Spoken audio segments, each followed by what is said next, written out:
Welcome to Let Me Fix This. Enjoy the video. You begin by creating a dedicated project notebook and organizing it into sections for overview, tasks, meetings, and resources. Once done, add a standard page template for status updates so entries stay consistent. Use tags for priority and status to filter quickly. This saves time when scanning.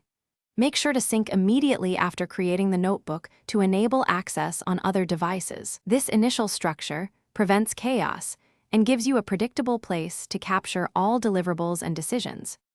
You now move into execution by turning notes into tracked tasks. Tag items with to do and assign an owner inline. This attaches responsibility where the work is captured. Once done, build a timeline page listing milestones, dates, and percent complete so progress is visible. Make sure to link task pages back to meeting notes and attach supporting files to keep context. This keeps every action traceable and reduces back and forth, because facts, decisions, and artifacts live together in one place.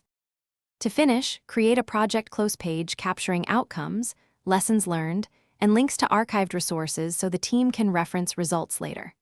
Export critical pages as PDF and create a backup copy to guard against loss. If something goes wrong, like syncing errors, first check your account sign-in and available storage, then force a manual sync. If that fails, export the notebook to a local file before troubleshooting further. These steps ensure a clean handoff and protect your project's knowledge. Thanks for watching. If you found this helpful, don't forget to like and subscribe.